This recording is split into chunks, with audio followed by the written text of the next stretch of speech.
동트기 직전 아직 새벽별이 채 쓰러지지 않은 어스름이었다. 남천골 저작거리 어귀에서 만삭의 몸으로 흙바닥에 무너진 한 여인이 어물장수 마서방의 품에 겨우 안긴 채 눈을 떴다. 입술은 터져 피가 말라붙었고 두 눈자위는 시퍼렇게 멍이 번져 있었다. 그런데 그 여인이 늙은 아비의 소매를 가느다란 손가락으로 움켜쥐고 처음으로 내뱉은 말은 살려달라는 말이 아니었다. 아버지, 저를 살리시려거든 저를 보지 마시고 이 보찜 맨 밑바닥부터 먼저 보세요. 숨이 끊어질 듯한 딸이 제 아비에게 나를 보지 말고 다해진 보찜 밑을 먼저 보라 하였다. 어찌하여 죽어가는 사람이 제 목숨보다 낡은 보찜 속의 종이 몇 장을 먼저 지키려 하였을까. 5해 동안 그 여인이 목숨을 걸고 한자 한자 몰래 베껴 숨겨온 그 종이에는 대체 무엇이 적혀 있었을까. 그리고 제 이름 석자도 더듬거리는 글 모르는 늙은 어물장수가 한양에서 이름난 부잣집 의원을 상대로 종이 몇 장만 들고 정녕 이길 수 있었을까. 이 한마디의 뜻을 알기 위해서는 이야기를 조금 거슬러 올라가야 한다. 남천골 저작거리에는 동이 트기 전부터 사람이 모였다. 비릿한 갯내가 차가운 새벽 공기에 섞여 골목을 채웠고 어디선가 얼음을 쟁여둔 독을 끄는 소리가 났다. 그 한가운데에 마서방이 있었다. 66, 30년 넘게 이 자리를 지켜온 어물장수였다. 손등은 칼자국과 동상 흔적으로 거칠었고 허리는 세월의 무게에 조금 굽어 있었다. 글을 배우지 못하여 셈은 손가락으로 했고 외상값은 막대기에 금을 그어 헤아렸다. 그래도 남천골 저작거리에서 마서방을 얕보는 이는 없었다. 한 번 한 약속은 반드시 지켰고 남의 외상은 한 푼도 떼먹은 적이 없었으며 눈이 쏟아지는 날에도 좌판을 비운 적이 없는 사람이었기 때문이다. 그는 자방고등어와 굴비를 한 마리씩 가지런히 펴놓으면서 늘 그러하듯 딸 생각을 했다.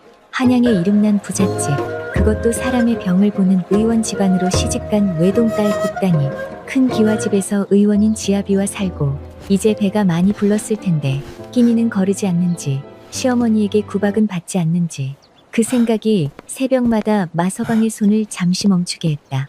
우리 딸은 이제 고생 끝났다.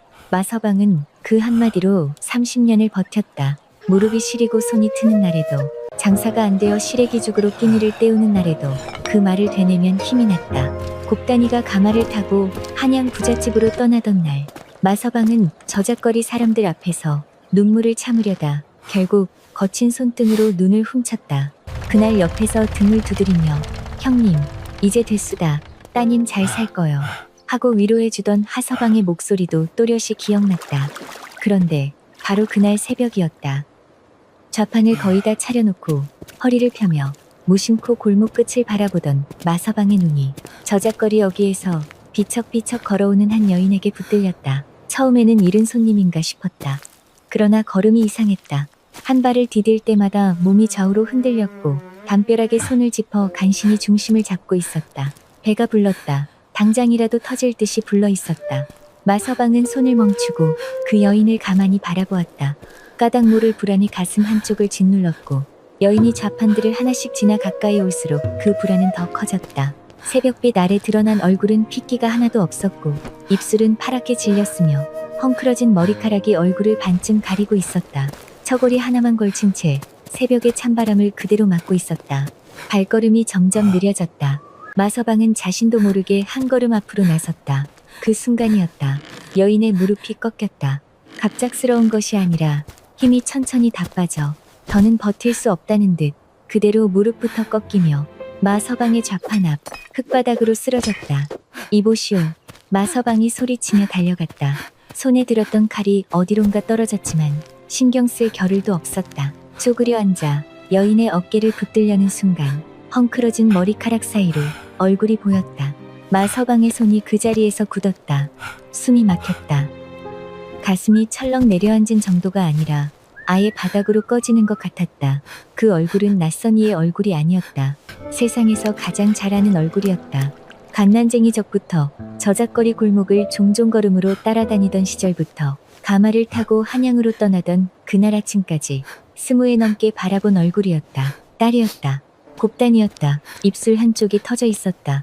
눈밑과 광대뼈로 퍼런 멍이 번졌고 목덜미에는 손가락 자국처럼 보이는 자국이 남았으며 귀 뒤까지 상처가 있었다. 한눈에도 무슨 일이 있었는지 알 수 있는 얼굴이었다. 곱단아, 곱다나. 마서방이 두 손으로 딸의 어깨를 감싸며 불렀지만 목소리가 제대로 나오지 않았다. 쉰 소리로 이름만 겨우 새어 나왔다. 곱다니가 천천히 눈을 떴다. 초점이 없는 눈이었고 아비의 얼굴을 알아보는 데까지 한참이 걸렸다. 그러고는 겨우 입술을 움직여 한마디를 했다. 아버지. 그 한마디였다. 무섭거나 놀란 목소리가 아니었다. 너무 오래 혼자 버텨온 사람이 겨우 기댈 곳을 찾았을 때 내는 목소리였다. 그 소리가 마서방의 심장 한가운데를 후벼 파는 순간 곱다니는 그대로 아비의 품에 고개를 떨어뜨렸다. 눈 떠라. 곱다나. 아비 왔다. 괜찮다. 아비 여기 있다. 마서방은 딸을 안아들었다. 만삭의 몸이 생각보다 가벼웠다. 너무 가벼워서 오히려 더 무서웠다. 안아든 딸의 몸이 잘게 떨리고 있었고 긴장으로 굳어버린 근육과 꼭 쥔 작은 주먹의 그 단단함이 오래 시달린 사람의 몸에서만 느껴지는 그 굳은 떨림이 마서방의 두 팔을 타고 그대로 전해졌다. 옆 좌판의 상인들이 달려왔다. 누군가 들 것을 가져오라 소리쳤고 채소전 안하기 제 덧저고리를 벗어 곱다니의 몸에 덮어주었다. 마서방은 딸의 머리를 품에 안고 같은 말을 자꾸만 되풀이했다. 그 말이 딸에게 닿는지조차 알 수 없었다. 그저 말하지 않으면 그 자리에서 무너질 것만 같았다. 이웃들이 들 것을 엮어 곱다니를 허 의원의 의방으로 옮겼다. 남천골에서 양심궂기로 소문난 늙은 의원이었다. 곱다니는 의방에 누인 뒤에도 좀 제정신을 차리지 못했다. 마서방은 마당과 방문 앞을 몇 번이고 오가며 딸의 상태를 물었지만 돌아오는 말은 좀 더 두고 보아야 한다는 말뿐이었다. 한참 뒤 눈을 뜬 곱다니는 아비를 보자마자 눈물부터 쏟았다. 소리도 없이 눈물만 흘렸다. 마서방이 누가 이런 짓을 했느냐 물었지만 곱다니는 고개를 숙인 채 입술만 떨었다. 말이 나오지 않는 것이 아니라 너무 무서워서 말을 못하는 것이었다. 마서방은 그 차이를 알았다. 20회 넘게 딸을 바라본 아비만이 알 수 있는 차이였다. 그는 딸의 손을 꼭 잡았다. 다그치지 않았고 아무 말도 하지 않았다. 30년 생선을 만진 거친 손바닥 위에 딸의 떨리는 손이 놓여 있었고 마서방은 그 손을 잡은 채 조용히 다짐했다. 이 일은 그냥 넘기지 않겠다고. 누가 했든 어디에 숨었든 반드시 알아내겠다고. 못 배운 어물장수지만 딸 하나 지키는 일만큼은 절대 포기하지 않겠다고. 그것이 그날 새벽 마서방이 스스로에게 한 약속이었다. 곱다니가 의방의 안쪽 객방으로 옮겨진 것은 그날 오전이었다. 마서방은 방 한쪽에 앉아 딸이 자리에 눕는 것을 바라보았다.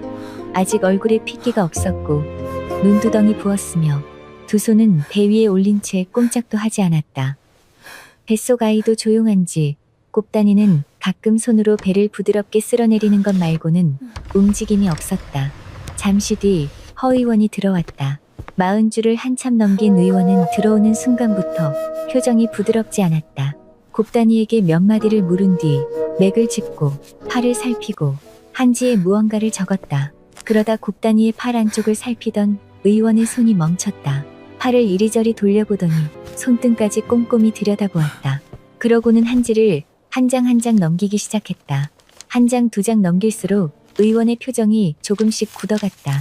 마서방은 그 기미를 느끼고 자리에서 일어났다. 허 의원은 곱다니의 팔을 내려놓더니 마서방을 향해 돌아서며 조심스레 말을 꺼냈다. 따님의 아비 되시오. 잠깐 여쭐 것이 있소이다. 마서방은 고개를 끄덕였다. 팔 안쪽과 손등에 침을 놓은 자국이 여럿이오. 근래 생긴 것도 있고 오래된 것도 있어. 무슨 독한 약을 거듭 쓴 흔적인데 아이를 뵌 산모의 몸이라 보기에는 도무지 설명이 되지 않는 데가 있어. 마서방은 그 말이 무슨 뜻인지 온전히 이해하지 못했다. 그러나 의원의 표정이 좋지 않다는 것은 알았고 좋지 않은 정도가 아니라는 것도 느꼈다. 의원은 곱다니에게 잠시 양해를 구한 뒤 이불을 살짝 꺾고 등과 허리, 팔과 허벅지를 차례로 살폈다. 살펴보는 시간이 길어질수록 방안이 무거워졌다. 마서방은 서 있는 것조차 힘에 붙여 벽에 손을 짚었다. 허 의원이 이불을 다시 덮어주고 마서방을 바라보았다. 그리고 아주 무거운 목소리로 말했다. 이것은 한두 번 다친 몸이 아니오. 그 말이 방 안에 떨어지는 순간 마서방은 귀를 의심했다. 근래에 매맞은 흔적도 있으나 오래전에 생겼다가 아문 상처가 너무 많소. 오랜 세월에 걸쳐 거듭 다쳐 온몸이오. 마서방은 다시 묻고 싶었다. 정녕 맞는 말이냐고. 무엇을 보고 그런 말을 하느냐고. 그러나 목이 꽉 막혀 아무 말도 나오지 않았다. 산모와 아이 모두 당장의 큰 고비는 넘겼소. 의원이 말을 이었다. 허나 몸이 오래 지쳤고 마음도 심히 상한 터라 지금은 절대 안정을 취해야 하오. 무리한 자극은 안 돼요. 의원은 잠시 멈추었다가 조심스레 덧붙였다. 필요하다면 관아에 고하실 것을 권하오. 그 판단은 보호자께서 하시오. 그 말을 끝으로 의원은 한지를 들고 방을 나갔다. 마서방은 한동안 그 자리에서 움직이지 못했다. 머릿속이 텅 비어 아무 생각도 들어오지 않았다. 그저 멍하니 딸의 입꼬리만 바라보았다. 곱단이는 고개를 창문 쪽으로 돌린 채 울고 있었다.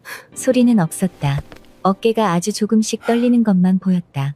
마서방이 천천히 입을 열었다.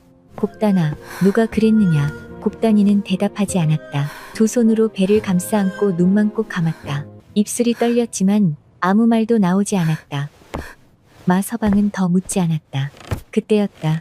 곱단이가 잠결에 드는 듯 제발, 눈이 반쯤 우리 아기를 감기더니 살려주세요. 아주 작고 가느다란 너무 소리로 무서워요. 중얼거렸다. 어머님, 제발 이 아이만은. 그 말이 끝나는 순간 마서방의 가슴이 철렁 내려앉았다. 어머님이라 했다. 지아비가 아니었다. 어머님이라 했다. 딸이 그 무서운 순간에 떠올린 이름이 시험이었다는 것. 그 한마디만으로도 마서방은 무언가를 알 수 있었다. 딸을 짓누른 것이 지아비 하나가 아니었다는 것을, 뱃속 아이를 건드린 손길이 또 있었다는 것을, 딸의 두려움이 하나가 아니었다는 것을.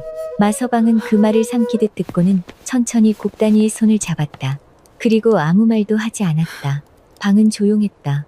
마당에서 의방종놈의 발소리가 들렸다 멀어졌고 창밖으로 바람소리가 잠깐 스쳤다. 마서방은 딸의 팔에 남은 침자국을 한참 내려다보았다. 작고 동그란 흔적들이 파란 쪽을 따라 여기저기 박혀 있었다. 한 개가 아니었다. 두 개도 아니었다. 그 사이사이로 아물었다 다시 생긴 흔적들이 시간을 쌓아가고 있었다. 이 흔적을 만든 자가 있었다. 이 몸을 이 지경으로 만든 자가 있었다. 그 자가 딸의 지아비였고 딸의 시어미가 그 곁에 있었다. 마서방은 딸의 머리카락을 조심스레 쓸어 넘겼다. 곱단아, 지금 말 못해도 된다. 아비가 하나씩 알아내면 된다. 아주 낮고 단단한 목소리였다. 다그치는 말이 아니라 네가 말하지 않아도 내가 찾아내겠다는 말이었다. 곱단이는 그 말을 듣는 순간 더 크게 울었다. 이번에는 소리가 났다. 오래 참아온 사람이 더는 참지 못하는 것처럼 어깨가 들썩이고 숨이 가빠지며 눈물이 쏟아졌다. 그 눈물 속에는 내맞아 아픈 서름보다도 오랜 세월을 홀로 버텨온 사람의 깊고 오래된 두려움이 담겨 있었다. 마서방은 딸의 손을 더 꽉 잡았다. 그게 전부였다. 그날 밤 마서방은 의방 한 구석에 앉아 한숨도 자지 못했다. 딸이 잠든 뒤에도 눈이 감기지 않았다. 한두 번이 아니라던 의원의 말이, 오래된 상처가 너무 많다던 그 말이 어둠 속에서 자꾸 맴돌았다. 어린 곱단이가 저작거리 골목을 종종 걸음으로 따라오던 모습이 떠올랐다. 아비의 앞치마 자락을 붙잡고 달려오던 작은 발소리가 떠올랐다. 그 발이 이제 이 자리에 누워 있었다. 저 얇은 이불 아래 오래된 멍과 침자국이 남은 몸이 있었다. 새벽빛이 창호지로 스며들 무렵 마서방은 딸의 손을 꼭 쥐고 아주 낮게 말했다. 우리 딸 이렇게 만든 것들 아비가 다 밝혀내고 반드시 죄값 치르게 한다. 혼잣말이었다. 딸이 듣는지도 몰랐다. 그러나 마서방에게 이 말은 그저 혼잣말이 아니었다. 그 순간부터 이 일은 단순히 관아에 한번 고하고 마는 일이 아니었고 종이 몇 장으로 끝날 일도 아니었다. 딸과 핏덩이를 짓밟은 자들을 끝까지 무너뜨리겠다는 늙은 어물장수의 마지막 싸움이 된 것이었다. 이튿날 새벽 마서방은 여느 때처럼 좌판을 폈다. 손은 움직이는데 마음은 온통 의방에 가 있었다. 생선을 펴놓다 칼을 들었다 내려놓고 손님이 값을 물어도 딴 생각을 하다 엉뚱한 대답을 했다. 결국 역채소전 안 하기 마서방. 오늘은 좌판 접으시오. 얼굴이 그게 무어요. 할 정도였다. 마서방은 앞치마를 벗고 좌판을 반쯤 닫은 채 관아 쪽으로 발을 옮겼다. 동원문을 밀고 들어가는 것은 태어나서 처음이었다. 마당에 서서 어디로 가야 할지 몰라 두리번거렸고 무엇을 어찌 아뢰어야 하는지도 알 수 없었다. 글을 쓸 줄 모르니 소지 한 장 적을 길이 없었다. 한참을 서성이다. 마침 마당을 지나던 이방을 붙들고 떨리지만 또렷한 목소리로 말했다. 딸이 매를 맞고 왔습니다. 몸에 수상한 침자국도 여럿입니다. 한참을 고하러 왔습니다. 이방은 마지못해 몇 가지를 물었다. 피해자가 직접 와서 진술할 수 있느냐고, 지금 말할 수 있는 형편이냐고. 마서방은 의방에 누워있다고 했다. 그러자 이방은 본인의 진술이 먼저 있어야 일을 시작할 수 있다고 했다. 그럼 소인이 지금 무엇을 갖추면 되겠습니까? 이방은 몇 가지를 일러주었다. 의원의 검안 소견, 상한 자리를 적은 기록, 본인의 진술. 마서방은 하나씩 받아 적으려 했지만 말이 너무 빨랐고 무엇보다 글을 적을 줄 몰라 머릿속에 우겨넣는 수밖에 없었다. 그러다 이방이 한마디를 덧붙였다. 한데 상대가 니댁이라 하셨소. 사위가 한양백 부잣집 의원입니다. 부인병과 아이 받는 일에 능하기로 한양에서도 이름난 젊은 명이라 합디다. 그 순간이었다. 이방의 표정이 아주 조금 달라졌다. 소리가 달라진 것도 말이 달라진 것도 아니었다. 그저 눈빛이 살짝 달라졌고 목소리가 조금 더 조심스러워졌으며 서두르지 말고 차근차근 보자는 말이 나왔다. 마서방은 그것을 느꼈다. 옷 배운 사람이라 법은 몰라도 사람 눈치는 30년 장사로 익을 대로 익었다. 저 사람이 지금 몸을 사리고 있다는 것, 상대가 만만치 않은 권세라는 것을 이미 알고 있다는 것. 그 눈치를 채는 순간 오히려 마서방의 마음은 더 단단해졌다. 몸을 사려야 할 쪽은 저들이지 제가 아니라는 것을 그 순간 알았다. 관할을 나선 마서방은 곧장 저작거리로 향했다. 과일전 앞에서 하서방이 배광주리를 쌓고 있었다. 60 초반, 머리는 희끗했지만 눈빛은 또렷한 사람이었다. 젊은 시절 관아에 서기 노릇을 하며 남의 소지와 발과를 15년 넘게 대신 써주던 사람이었는데 무릎이 상한 뒤로 저작거리에서 과일을 팔고 있었다. 말수가 적었으나 한마디를 하면 허투루 하는 법이 없는 사람으로 통했고 마서방과는 10수년을 곁에서 지낸 사이였다. 하서방이 마서방의 얼굴을 보고 손을 멈췄다. 형님, 무슨 일이오? 안색이. 마서방은 말없이 의원에게서 받은 소견 한지와 머릿속에 우겨넣은 말들을 꺼내놓았다. 손이 떨렸다. 이게 무슨 말인지 하나도 모르겠다. 우리 곱단이 일인데 내가 너무 답답하다. 하서방은 광주리를 내려놓고 한지를 받아 천천히 읽었다. 읽다 멈추고 다시 위로 올라가 한 번 더 읽었다. 그러더니 고개를 들어 서방을 바라보았다. 눈빛이 달라져 있었다. 형님, 이건 그냥 넘길 일이 아니오. 목소리가 낮고 단단했다. 검한 소견부터 제대로 받아두어야 하오. 이게 없으면 나중에 아무리 말해도 증자가 없다고 묻혀버리오. 상대가 한양 부잣집 의원이면 더욱 그렇소. 마서방은 고개를 끄덕였다. 하서방은 잠시 생각하더니 마서방을 똑바로 바라보며 말했다. 형님이 글 몰라도 괜찮소. 내가 같이 봐줄 테니 형님은 포기만 하지 마시오. 여기서 물러서면 따님은 또 당하오. 또 당하오. 그 두 글자가 마서방의 가슴에 꽂혔다. 정확했다. 너무 정확했다. 지금 마서방이 모른다는 이유로 물러서면 곱단이는 다시 그 집으로 돌아가야 한다. 다시 그 사람들 앞에 서야 한다. 그리 되면 안 됐다. 고맙네 하서방. 마서방의 목소리가 약간 갈라졌다. 눈시울이 뜨거워졌지만 참았다. 안내. 저작거리에서 30년을 울지 않고 버텨온 사람이었다. 지금 무너지면 안 됐다. 하서방은 곧 종이를 꺼내 하나씩 적어 내려갔다. 의원에게 받아야 할 소견, 챙겨야 할 차례, 상한 자리를 그림으로 그려두는 법, 검안을 받는 곳, 관아에 다시 가져가야 할 것들까지 어려운 말은 쉬운 말로 바꾸어 일러주었다. 마서방이 모르는 표정을 지으면 멈추고 다시 풀어서 말했다. 마서방은 그 곁에서 제 치부책을 꺼내 하서방이 일러주는 것을 더듬더듬 원문으로 받아 적었다. 글씨는 삐뚤빼뚤했고 받침이 빠진 글자도 있었다. 그래도 멈추지 않았다. 한자 한자 꾹꾹 눌러 썼다. 손이 떨렸지만 멈추지 않았다. 저작거리에 오후 햇살이 길게 들어오고 있었다. 비린내와 과일 냄새가 뒤섞인 그 골목에서 글 모르는 늙은 어물장수와 무릎 아픈 과일장수가 나란히 앉아 치부책에 글씨를 적고 있었다. 세상의 눈으로 보면 별것 아닌 풍경이었다. 그러나 그 치부책 한 장, 그 삐뚤빼뚤한 글씨 하나하나가 딸과 핏덩이를 살리기 위한 싸움의 첫걸음이었다. 막막하던 울분이 이제 방향을 가진 싸움으로 바뀌고 있었다. 곱단이가 의방에 머문 지 사흘째 되던 날이었다. 그날도 마서방은 일찍 의방에 와 있었다. 딸이 전날보다 조금 안정된 듯 했지만 여전히 말이 없었고 창밖을 보다 눈을 감았다 하기를 되풀이했다. 그때 방문을 두드리는 소리가 났다. 조심스러운 기척이었다. 들어가도 되는지 먼저 묻는 듯한 소리였다. 마서방이 들어오시오. 하자 문이 살며시 열리며 여인 하나가 들어왔다. 40줄로 보이는 의녀였다. 손에 아무것도 들지 않은 채였다. 의녀는 곱다니를 한번 바라본 뒤 마서방에게 조용히 물었다. 따님의 압이 되시지요. 잠시 따로 말씀 나눌 수 있을까요? 레서 바람베스. 목소리가 낮았다. 일부러 낮추는 듯했다. 마서방이 일어나 마당으로 나갔다. 의녀는 방문을 살며시 닫고 사람 다니지 않는 담장 쪽으로 마서방을 이끌었다.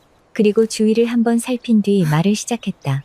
소인은 한양 백약원에서 일하다 사정이 있어 이 고을로 내려온 의녀 옥분이라 합니다. 따님을 처음 보았을 때 그 몸 상태가 너무 심상치 않아 내내 마음에 걸렸습니다. 그래서 이리 찾아왔습니다. 마서방은 말없이 옥분을 바라보았다. 백약원 안의 일을 제가 다 본 것은 아닙니다. 그건 먼저 말씀드려야 할 것 같아서요. 한데 지금 따님 몸만 봐도 그냥 넘어가서는 안 될 것 같았습니다. 옥분은 잠깐 숨을 고르더니 이었다. 어떤 독한 약이 오랫동안 몸에 들어간 듯합니다. 그리고 그 약이 몸을 더 상하게 만들었을 듯해요. 매를 맞은 것만으로는 설명되지 않는 데가 있습니다. 꼭 따져 보셔야 합니다. 마서방은 그 말을 듣는 순간 딸의 팔에 남은 침자국이 눈앞에 떠올랐다. 며칠 전 허의원이 했던 말도 떠올랐다. 거듭 들어간 약의 흔적, 산모의 몸으로 보기 어렵다던 말, 두 말이 하나로 맞아드는 듯했다. 옥분이 목소리를 더 낮췄다. 한 가지 더 말씀드릴게요. 확실한 것은 아닙니다. 소문이라 해야 할지 저도 직접 본 것은 아니어서요. 그녀는 잠시 망설이다 말을 이었다. 어느 의원 댁에서는 새로 지은 약을 시험해 본다며 아이벤 부녀에게 그 약을 쓴다는 이야기가 돌곤 합니다. 의술하는 사람들 사이에 조용히 도는 말입니다. 드러난 것이 아니라 제가 장담은 못 드리나 혹 그런 일은 아닌지 저도 의심이 듭니다. 아비 되시는 분이 꼭 해보셔야 할 것 같아요. 산 사람을, 그것도 아이 벤 부녀를 약시험 삼아. 그 말이 끝나는 순간 마서방의 머릿속이 아득해졌다. 사위가 의원이라는 것은 알았다. 저때 이 세순한 약을 다룬다는 것도 알았다. 그러나 설마 제 아내를, 제 핏덩이를 품은 아내를 약시험의 대상으로 삼았으리라고는 상상도 못했다. 그런 일이 세상에 있다는 것 자체가 믿기지 않았다. 마서방은 천천히 허리를 깊이 숙였다. 고맙소이다. 정말 고맙소이다. 목소리가 떨렸다. 옥부는 짧게 고개를 숙이고 돌아갔다. 마서방은 그 자리에 잠시 서 있었다.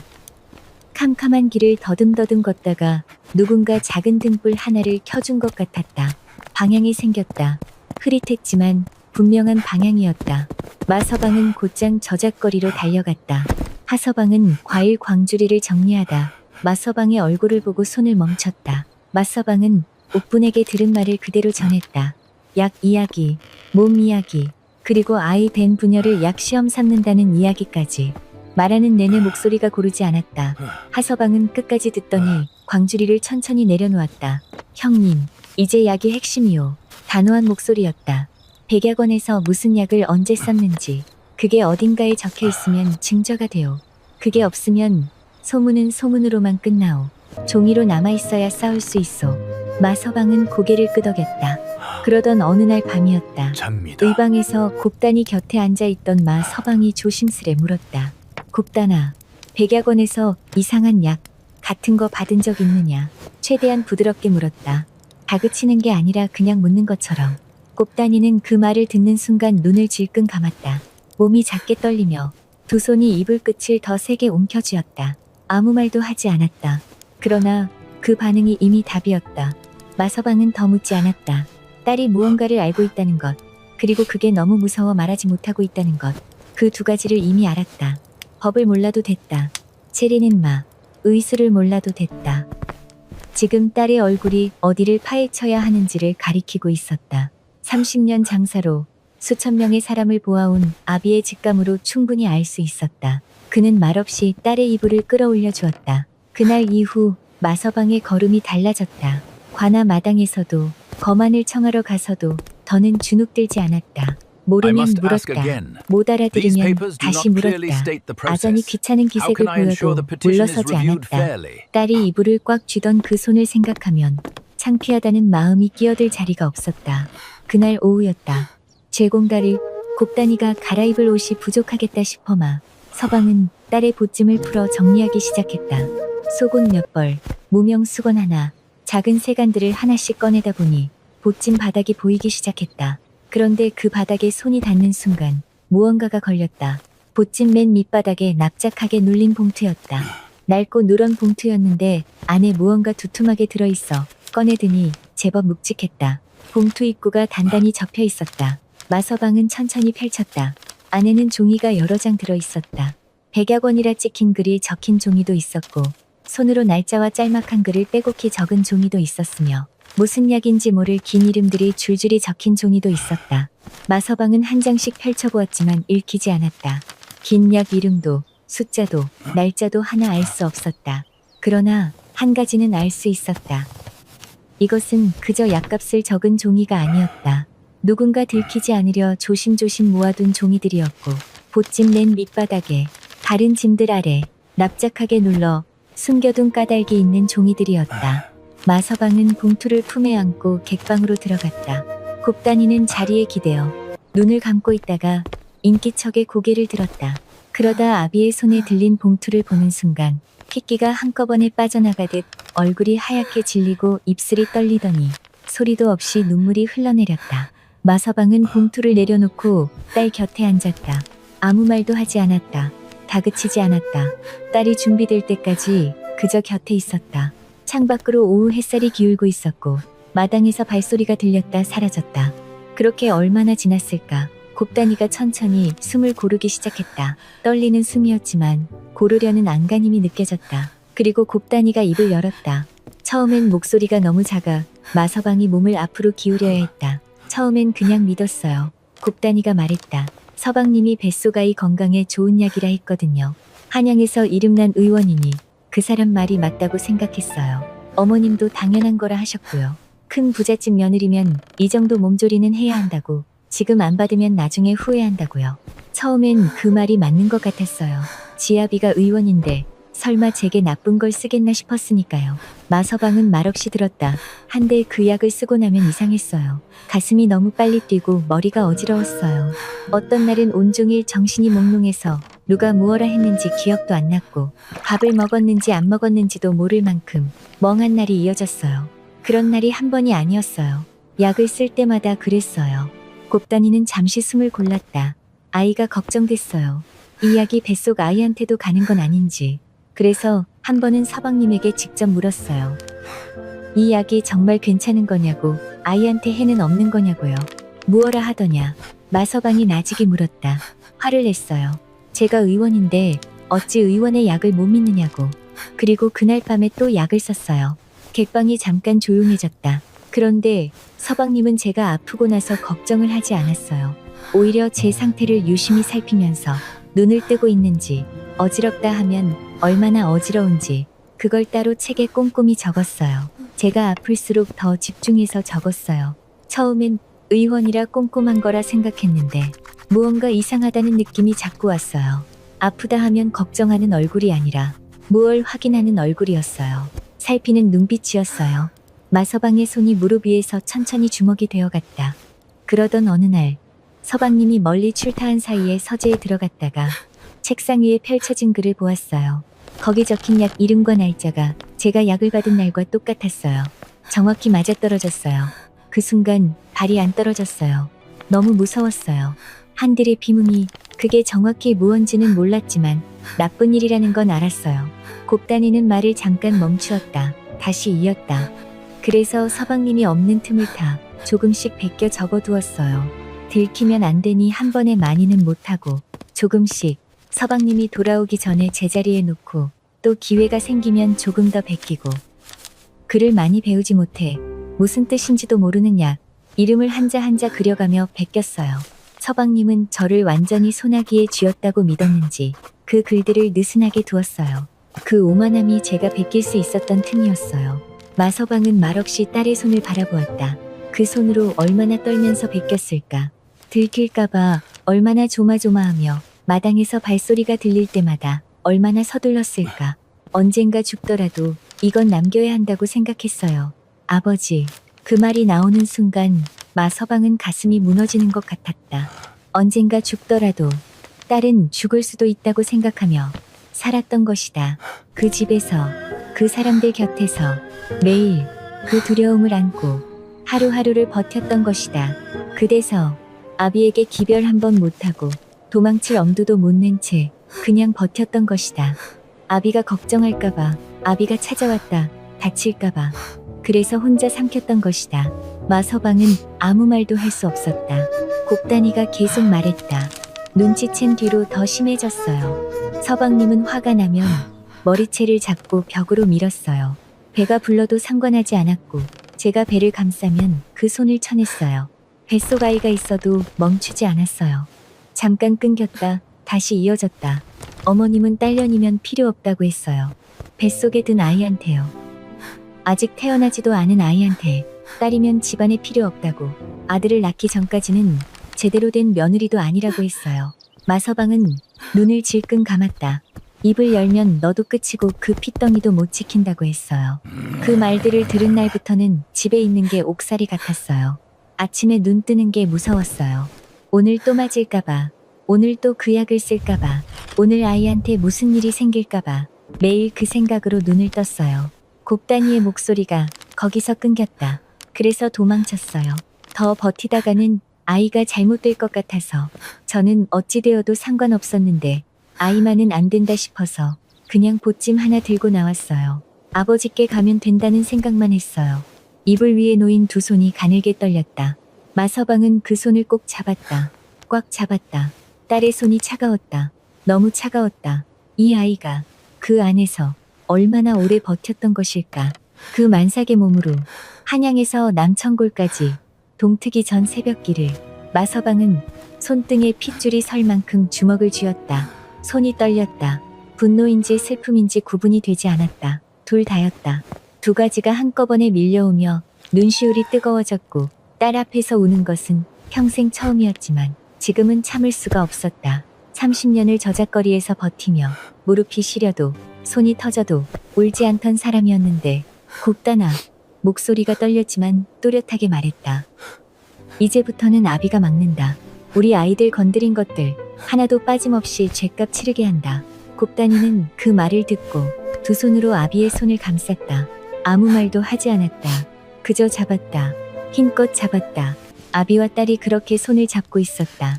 창밖으로 저녁이 내려오고 있었다. 머리막 소반 위에 낡은 봉투가 놓여 있었다. 딸이 죽을 수도 있다는 두려움을 안고 들키지 않으려 조금씩 모아온 종이들이었다. 언젠가 죽더라도 진실만은 남겨야 한다는 마음으로 5해 넘게 홀로 지켜온 종이들이었다. 그 봉투가 이제 서방의 손에 있었다. 이튿날 아침 마서방과 하서방은 봉투를 품고 길을 나섰다. 하서방이 미리 수소문해 둔 변부인을 찾아가는 길이었다. 변부인은 율문에 밟던 검률의 안악으로 지아비가 세상을 뜬 뒤에도 그가 가르친 율문과 사송의 이치를 익혀 관아가 외면한 억울한 사람들의 소장과 발과를 조용히 갈무리해 주는 이로 인근에 소문이 나 있었다. 권세 있는 자들을 상대로 한 사송을 마다하지 않는다 하여 가진 자들은 그 이름을 꺼렸다. 마서방은 그 집 살인문 앞에서 잠깐 멈췄다. 태어나 율문하는 일을 찾아가는 것은 처음이라 어찌 말을 꺼내야 할지 몰랐다. 하서방이 곁에서 그냥 들어가시오. 형님, 아는 대로 말하면 돼요. 했다. 변 부인은 40줄 중반쯤으로 보였다. 마주 앉아 두 사람을 바라보는 눈빛이 날카로우면서도 차분했다. 인사가 끝나자마자 바로 본론으로 들어갔다. 가져오신 종이 봅시다. 마서방이 봉투를 내밀었다. 변 부인은 종이를 한 장씩 넘기기 시작했다. 처음엔 빠르게 보다 점점 느려졌다. 읽다 멈추고 다시 앞장으로 돌아가 날짜를 짚고 약 이름을 들여다보았다. 한참이 지나도록 아무 말이 없었다. 방안이 무거워졌다. 이것은 실수나 착오가 아닙니다. 변 부인이 종이를 내려놓으며 말했다. 목소리가 낮고 분명했다. 날짜와 약 이름, 아이를 뵌 시기, 몸의 상태가 너무 정확히 맞아떨어집니다. 작정하고 한 일입니다. 사람을 약 시험 삼은 것일 가능성이 높습니다. 마서방은 숨을 한번 고르게 내쉬었다. 짐작은 했다. 들은 적도 있었다. 그런데 율문하는 이의 입에서 직접 그 말이 나오니 가슴이 다시 내려앉았다. 짐작이 확인이 되는 순간은 달랐다. 그때 마서방의 입에서 오래 품어온 말이 나왔다. 한데 어찌하여 하필 제 아내였소. 어찌 우리 곱단이었소. 그 물음에 변 부인은 잠시 멈췄다. 그리고 짧고 차갑게 답했다. 가장 가까이 있어 다루기 가장 쉬웠기 때문입니다. 마서방은 그 자리에서 굳었다. 몸조리한다는 핑계로 계속 약을 쓸 수 있었고 약에 취해 있으면 더 쉽게 감출 수 있다고 본 것입니다. 무언가 이상하다 느껴도 지아비가 의원이니 의심하기 어렵지요. 가장 가까운 사람이 가장 쉬운 먹잇감이었던 것입니다. 마서방은 아무 말도 할 수 없었다. 사위는 곱단이를 아내로 본 것이 아니었다. 가족으로 본 것이 아니었다.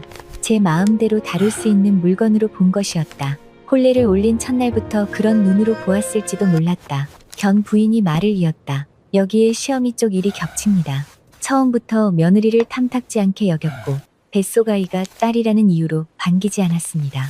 그 마음이 아들의 짓을 눈 감아주는 쪽으로 움직인 것입니다.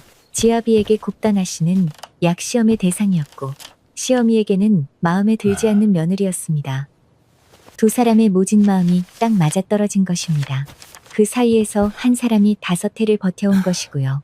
마서방은 천천히 고개를 끄덕였다. 끄덕이며 눈이 뜨거워졌지만 참았다. 견 부인이 종이를 추스르며 말했다. 이 일은 한데 묶을 수 있습니다.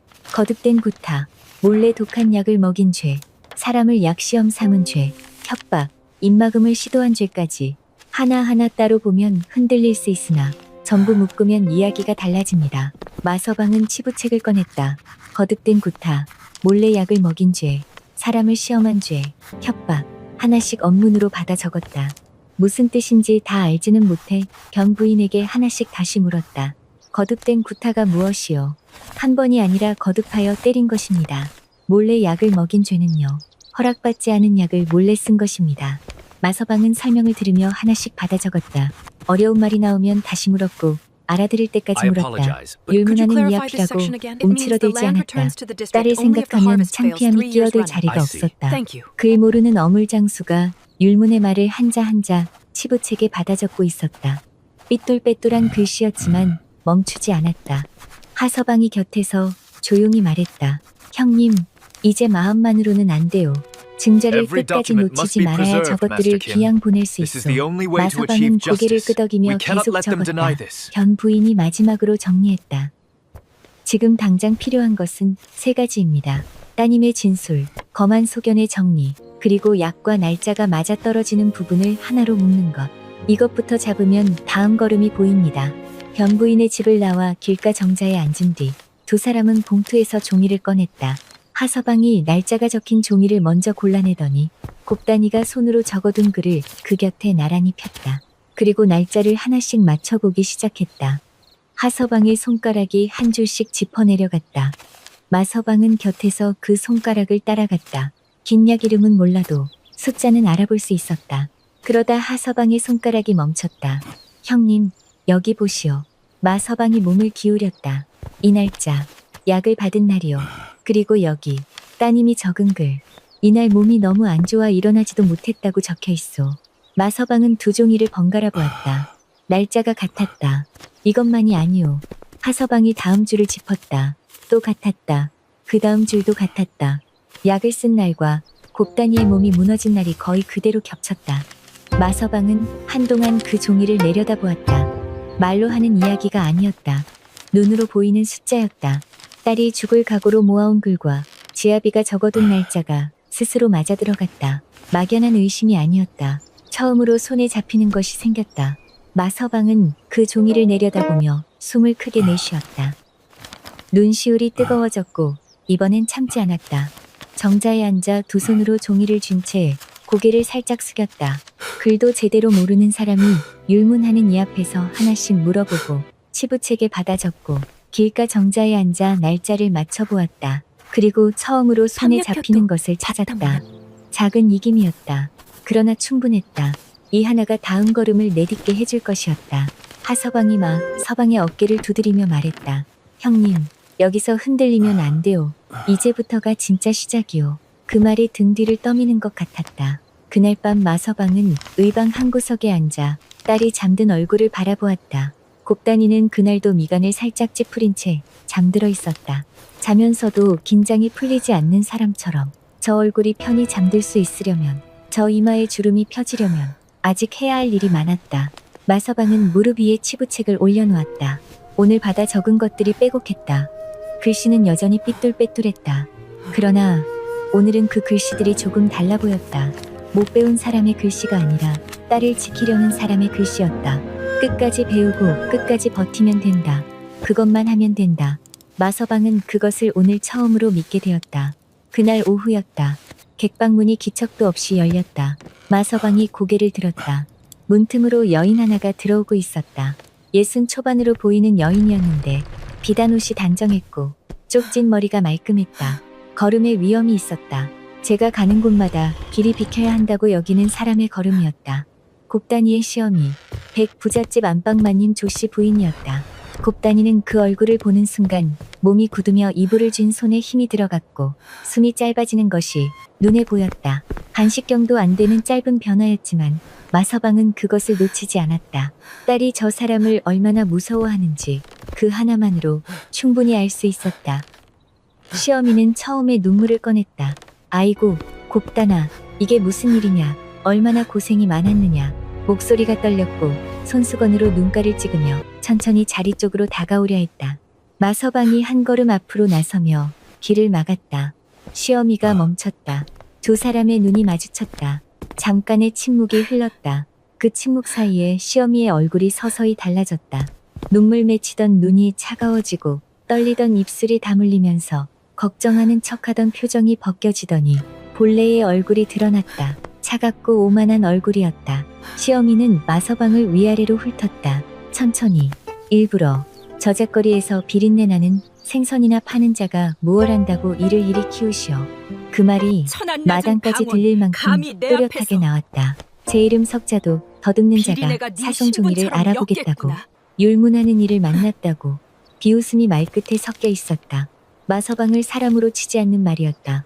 그 말이 마서방의 가슴에 박혔다. 아팠다. 어물장수라는 것이, 그를 못 배웠다는 것이 평생 부끄러운 일은 아니었다.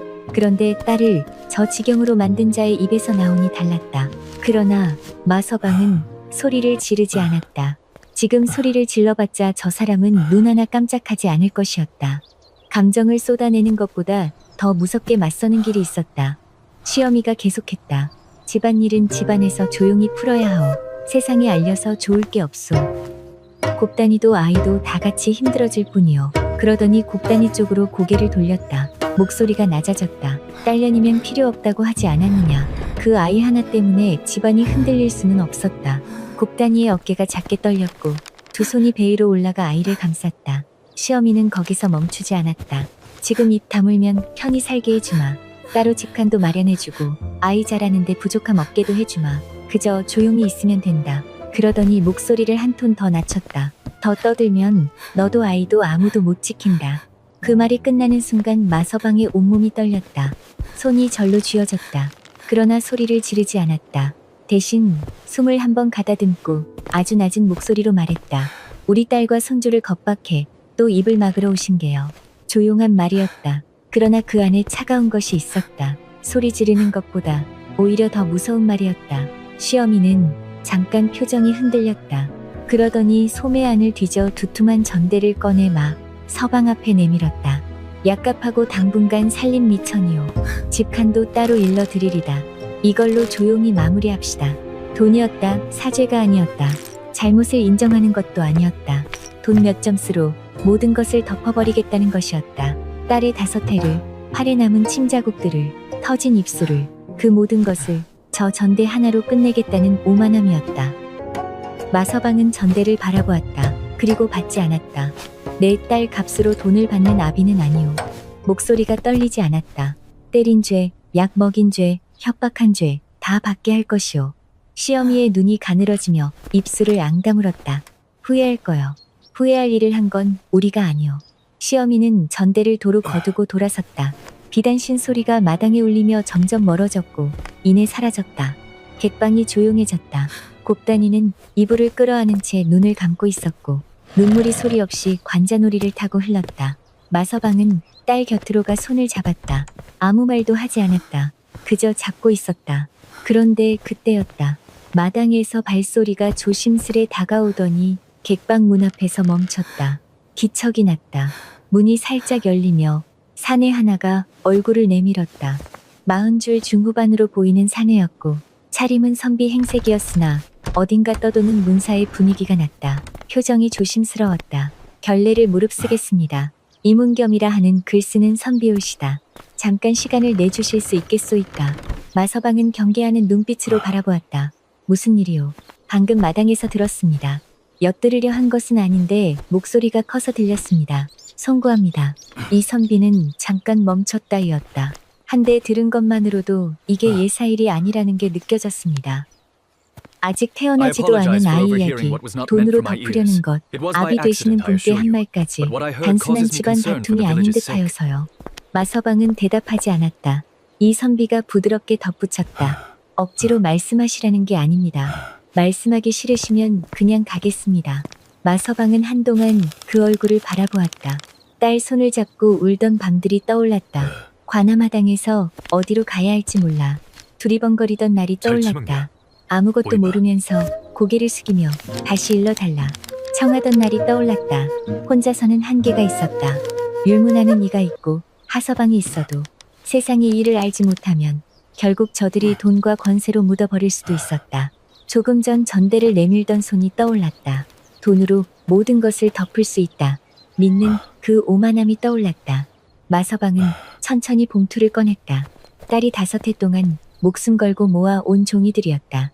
이 선비는 종이를 받아 한 장씩 넘겼다.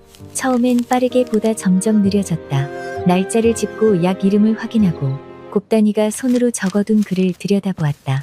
한참이 지나도록 아무 말이 없었다. 이게 전부 따님이 모아둔 것이니까. 그렇소이다. 날짜가 맞아떨어지는군요. 마서방은 말없이 고개를 끄덕였다. 이 선비는 종이를 덮으며 조용히 말했다. 이건 한 집안의 다툼이 아닙니다. 훨씬 큰 일일 수 있습니다. 사실만 제대로 가려지면 세상에 꼭 알려야 합니다. 그 말을 듣는 순간 마서방은 처음으로 느꼈다. 세상이 우리 편이 될 수도 있겠다는 것을. 지금까지는 아비와 딸, 하서방, 변부인 이렇게 몇 사람이 싸우고 있었다. 그런데 세상이 이 이야기를 알게 되면 달라질 수 있었다. 돈과 권세가 아니라 진실이 이기는 싸움이 될 수 있었다. 흐릿했지만 그것은 분명히 희망이었다. 이 선비는 곧 움직이기 시작했다. 마서방과 하서방, 변부인을 차례로 만나 종이를 맞춰보고 날짜를 짚고 한 가지 한 가지 사실을 가려나갔다. 곱단이가 들고 나온 종이, 허의원의 검한 소견, 팔에 남은 오래된 침자국, 시어미의 협박까지 따로따로 흩어져 있던 조각들이 하나의 그림으로 맞춰지는 것을 이 선비는 느꼈다. 처음엔 짧은 글이었다. 한양에서 이름난 부잣집 의원이 만삭의 아내를 거듭 때리고 그 몸에 수상한 약을 거듭 썼다는 정황을 적은 글이었다. 이름은 가렸고 백약원이라는 상호도 직접 쓰지 않았다. 그러나 내용이 워낙 충격적이었다. 의원인 지아비가 제 아내를 약시험 삼았을 수 있다는 정황.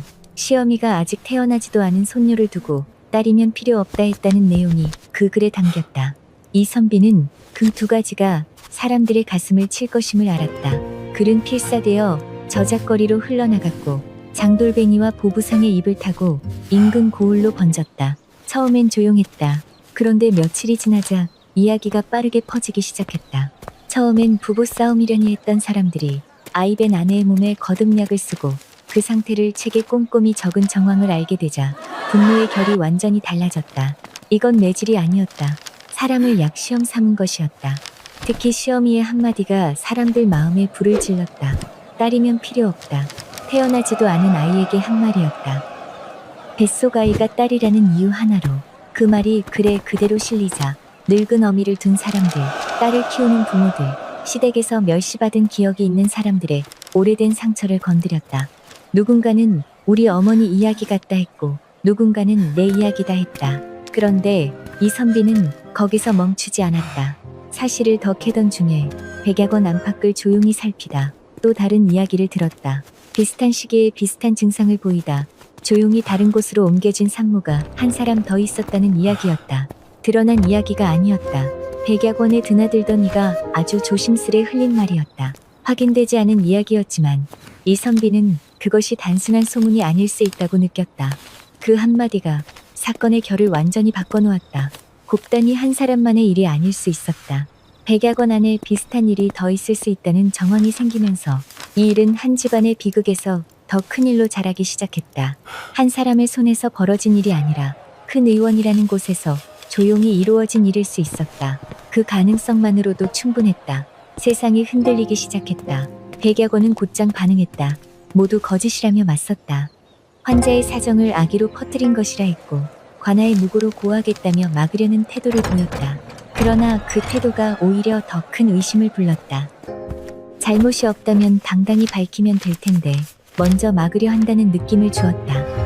백약원을 찾던 발길이 끊기기 시작했고 약을 짓던 손길도 술렁였다. 그리고 저작거리가 움직이기 시작했다. 하서방이 먼저였다. 그는 저작거리 사람들에게 조용히 말을 전했다. 마서방 딸이 의방에 누워있다는 것, 어떤 일이 있었다는 것, 길게 설명하지 않았다. 그저 사실만 전했다. 그것으로 충분했다. 반찬가게 안하기 찬을 담은 그릇을 들고 의방을 찾아왔다. 상황이 몹시 떡진 내외가 위중하니 인절미를 싸들고 다들 왔고 조심하십시오. 옆 좌판 상인이 과일 봉지를 들고 왔다. 아무도 많은 말을 하지 않았다. 그저 놓고 갔다. 어색하게 웃으며 마서방 잘 될 거요 한마디 남기고 돌아갔다. 그러던 어느 날이었다. 의방 앞에 저작거리 사람 몇몇이 조용히 서 있었다. 손에 종이를 들고 있었다. 누가 시킨 것도 아니었다. 채소전 부부가 먼저 나왔고 반찬가게 안악이 따라왔으며 하서방도 그 곁에 서 있었다. 종이에는 손글씨로 이렇게 적혀 있었다. 곱다나 힘내라. 마서방 기운 내시오. 거창한 글도 아니었다. 그저 오래 곁에서 지내온 사람들이 쓴 평범한 응원이었다. 그런데 그 모습을 지나던 떠돌이 화공이 화폭에 옮겨 그렸고 그 그림이 사람들 사이로 돌기 시작했다. 저작거리 앞치마를 두른 사람들이 조용히 서서 손글씨 종이를 든 그 모습이 많은 사람의 마음을 움직였다. 화려하지 않아 더 진심처럼 보였다. 가진 것도 없고 뒷배도 없는 사람들이 그저 서 있는 모습이 오히려 가장 강한 응원처럼 느껴졌다. 사연을 알게 된 사람들이 하나둘 그 이야기를 옮겼다. 처음 글보다 더 멀리, 더 빠르게 번졌다. 마서방은 그 그림을 뒤늦게 이선비에게서 전해받았다. 한동안 말을 하지 못했다. 저작거리 골목에서 30년을 함께 살아온 사람들이었다. 특별한 사이도 아니었다. 그저 매일 곁에 있던 사람들이었다.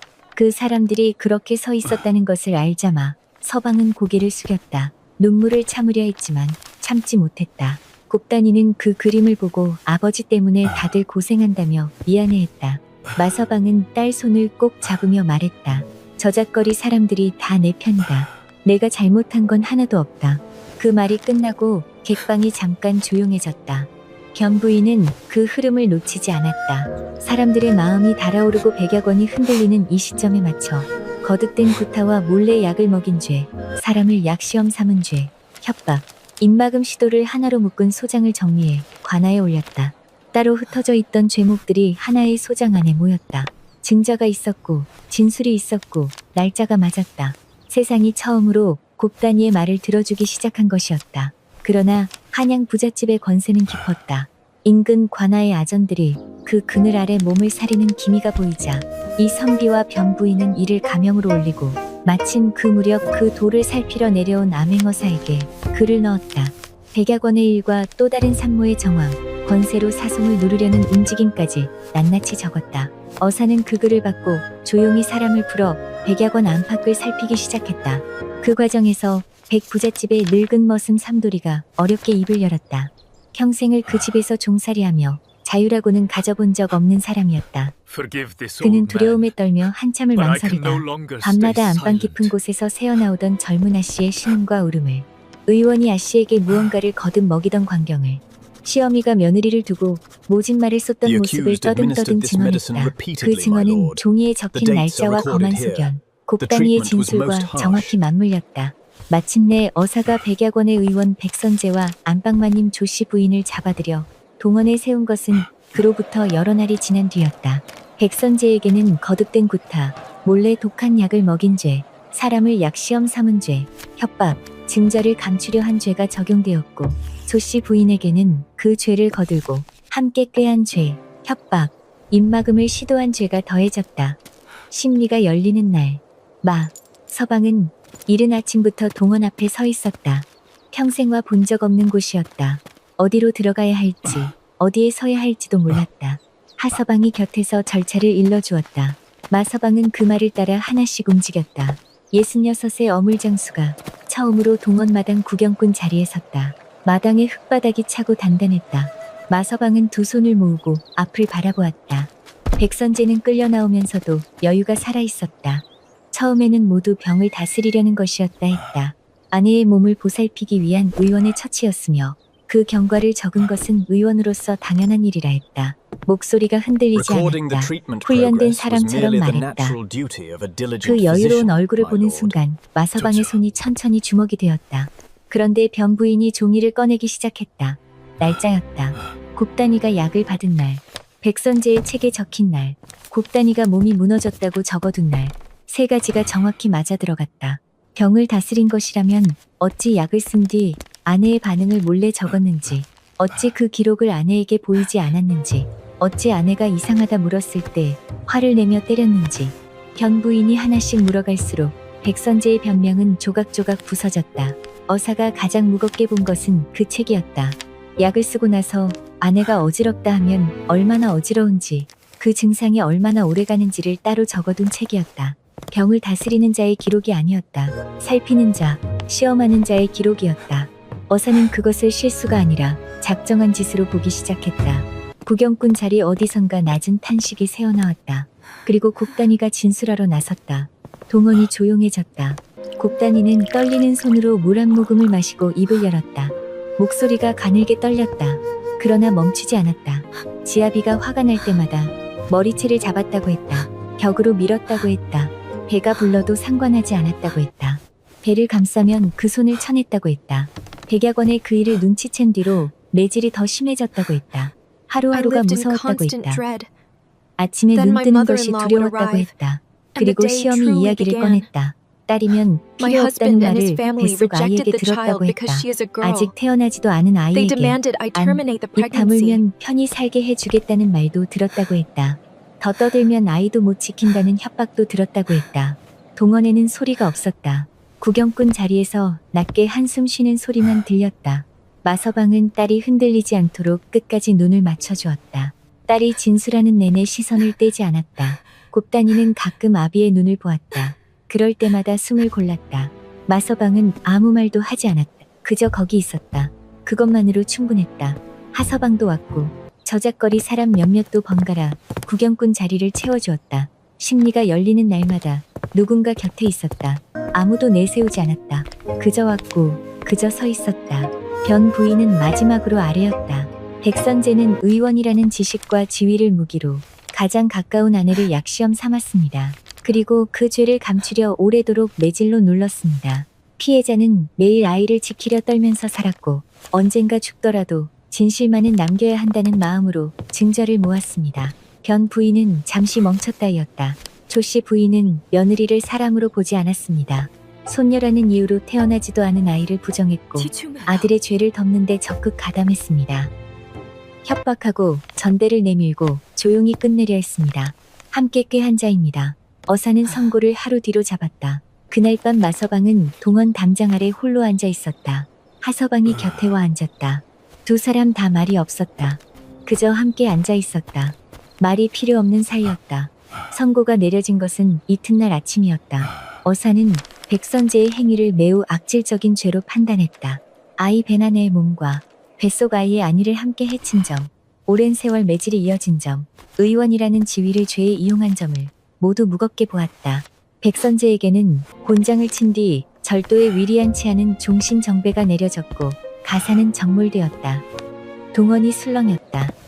백선재는 굳은 얼굴로 어사를 바라보았다.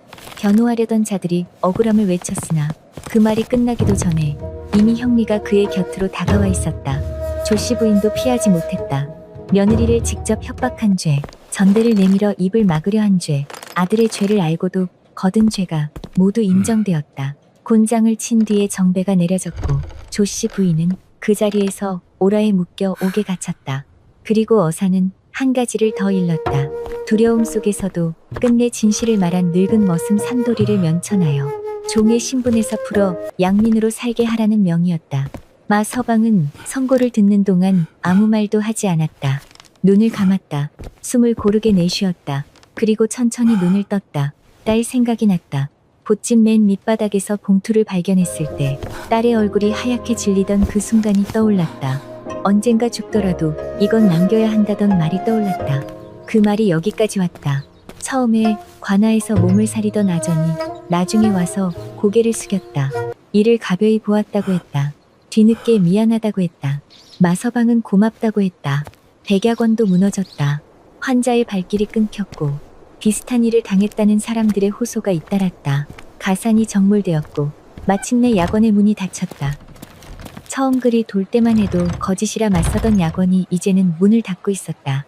돈도 없고 배운 것도 없는 어물장수의 싸움에 무너진 것이었다. 마서방은 그 소식을 의방에서 들었다. 곱단이 곁에 앉아 있었다. 딸은 뱃속 아이를 손으로 어루만지고 있었다. 마서방은 그 손을 바라보았다. 아직 태어나지 않은 손녀가 거기 있었다. 딸이면 필요 없다는 말을 들었던 그 아이가 세상에 나오기도 전에 이미 이 싸움을 이겨낸 것이었다. 글 모르는 어물장수 하나가 율법으로 그들을 무너뜨렸다. 글을 몰랐다. 율문을 몰랐다. 그러나 끝까지 배우고 끝까지 물어보고 끝까지 버텼다. 그리고 이겼다. 심리가 끝난 뒤에도 마서방은 며칠 동안 실감이 나지 않았다. 선고가 내려지는 순간에도 혹 뒤집히지 않을까 가슴을 졸였다. 그래서 판결이 확정되었다는 기별을 받고도 처음엔 멍하니 앉아 있었다. 백약원의 문이 닫혔다는 소식, 백선재가 절도로 떠났다는 소식, 조씨 부인이 옥에 갇혔다는 소식이 차례로 전해졌다. 그제야 마서방은 숨을 한 번 내쉬었다. 곱단이도 그날 처음으로 길게 숨을 내쉬었다. 어깨에서 힘이 빠지는 것이 보였다. 오랫동안 긴장으로 굳어있던 어깨가 그날 처음으로 내려왔다. 곱단이는 창밖을 바라보며 아무 말도 하지 않았다. 그저 숨을 내쉬었다. 그 한 번의 숨이 5해를 버텨온 사람의 것임을 마서방은 알았다. 마서방은 그 모습을 보면서 자신이 무슨 대단한 일을 했다고 여기지 않았다. 그저 딸 편을 든 것뿐이었다. 몰라서 물어보고 못 읽어서 다시 읽어달라 하고 틀리면 또 하고 그것을 거듭했을 뿐이었다. 누가 시켜서 한 일도 아니었다. 딸이 두려움 속에 있었고 아비니까 간 것이었다. 그런데 딸이 더는 두려움에 떨지 않는다는 사실 하나만으로도 가슴이 먹먹했다. 마서방은 그 뒤로도 여전히 새벽이면 저작거리로 나갔다. 얼음독을 열고 자반과 굴비를 펴놓고 손님을 받고 샘을 했다. 30년을 해온 일이었다. 달라진 것이 없었다. 그런데 달랐다. 예전에는 우리 딸은 이제 고생 끝났다는 말이 버팀목이었다면 이제는 그 말이 사실이 되었다. 딸이 정말로 고생 끝난 것이었다. 장사가 끝나면 의방으로 달려갔다. 딸에게 필요한 것들을 하나씩 챙겼다. 아이가 곧 나올 것이었다. 준비할 것이 많았다. 하서방도 여전히 곁에 있었다. 과일 광주리를 정리하다 틈이 나면 의방에 들러 과일을 놓고 갔다. 어느 날은 마서방의 손을 꼭 잡으며 말했다. 형님이 해낸 거요. 마서방은 그 말에 고개를 저었다. 그러나 하서방은 물러서지 않았다. 형님이 처음 관아 가던 날 기억하시오. 어디로 가야 할지 몰라 마당을 헤매던 거. 그날부터 여기까지 온 거 아니오. 형님이 포기 안 했으니까 된 거요. 마서방은 아무 말도 하지 못했다. 그 말이 맞았다. 저작거리 사람들도 돌아가며 의방을 찾았다. 죽을 끓여오기도 했고 찬을 챙겨오기도 했다. 반찬가게 안하기 곱단이의 손을 잡으며 말했다. 아씨, 이제 우리 모두가 함께 지키는 거요. 걱정 마시오. 곱단이는 그 말에 눈물을 흘렸다. 소리 없이 흘렸다. 그러던 어느 날 곱단이가 아비의 손을 꼭 잡고 말했다. 목소리가 떨렸다. 아버지가 아니었으면 저는 끝까지 말도 못하고 죽었을지도 몰라요. 마서방은 그 말을 듣고 한참 고개를 숙였다. 말이 나오지 않았다. 딸의 손이 차갑지 않았다. 처음 안았을 때와 달랐다. 따뜻했다. 아비가 잘한 건 없다. 마서방이 천천히 말했다. 그저 우리 딸 편을 든 것뿐이다. 곱단이는 그 말을 듣고 더 크게 울었다. 그러나 곱단이는 알고 있었다. 아비가 잘한 건 없다 했지만 그게 얼마나 어려운 일인지를. 소지 한 장 쓸 줄 모르던 사람이 관아 마당에서 몇 번이고 고개를 숙이며 다시 일러달라 청했다. 율문의 말이 나오면 변 부인 앞에서 하나씩 물어보고 치부책에 받아 적었다. 길가 정자에 앉아 날짜를 맞춰보았다. 거만을 받으러 몇 번이고 다시 걸음했다. 창피한 일은 아니었다. 그러나 쉬운 일도 아니었다. 못 배웠다는 것이 칼처럼 날아오는 세상에서 그래도 물러서지 않고 배워가며 길을 낸 것이었다. 딸과 손주를 살리기 위해 세상과 맞서는 법을 스스로 배워낸 사람이었다. 몇 달 뒤 겨울이 오기 직전이었다. 곡단이가 산통을 시작했다. 마서방은 새벽에 기별을 받고 달려갔다. 의방 마당에서 기다렸다. 앉았다 일어서기를 거듭했다. 하서방이 곁에 와 앉았다.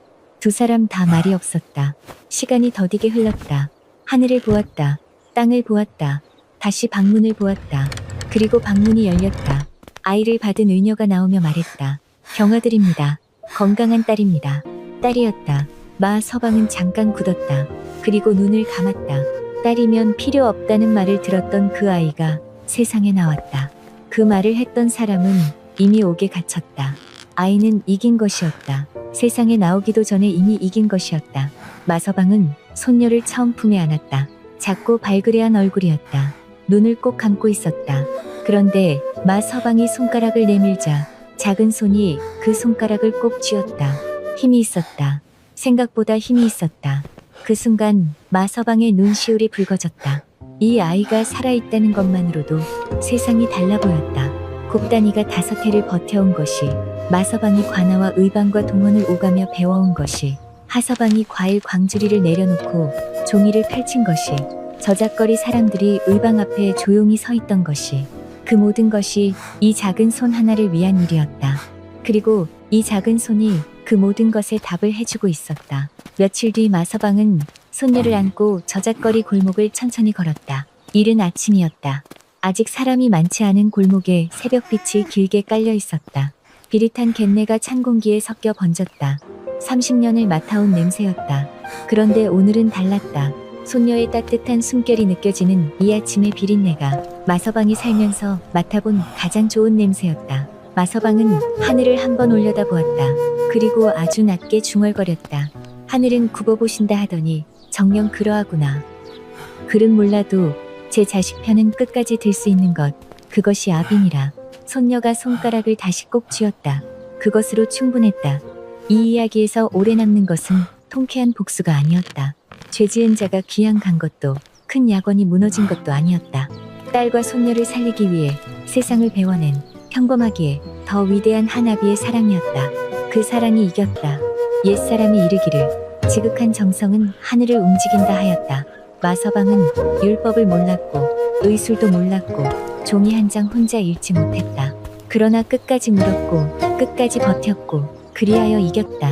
측은히 여기는 마음 하나, 끝내 굽히지 않는 마음 하나가 권세도 재물도 무너뜨릴 수 없는 길을 스스로 열어놓은 것이다. 뿌린 대로 거두고 행한 대로 돌아온다는 이치는 더디어 보여도 결코 비켜가는 법이 없다. 우리 곁에도 이런 분들이 계시지 않은가. 말은 없어도 늘 곁을 지켜주는 부모, 자식 걱정에 밤을 지새우는 어머니, 아무 말 없이 등을 두드려주는 아버지. 오늘 이 이야기를 끝까지 들으신 분이 계시다면 가까이 있는 그 손을 한 번 더 잡아들이시길. 이런 옛 이야기가 마음에 닿으셨거든. 잊지 마시고 다음 이야기에도 함께 해주시길. 어느 고을에서 이 이야기를 듣고 계신지 한 줄 남겨주시면 그 먼 길까지 따뜻한 기운을 함께 보내드리겠다. 다음 이야기도 여러분 곁에서 함께 하겠다. 끝까지 들어주셔서 참으로 고맙다.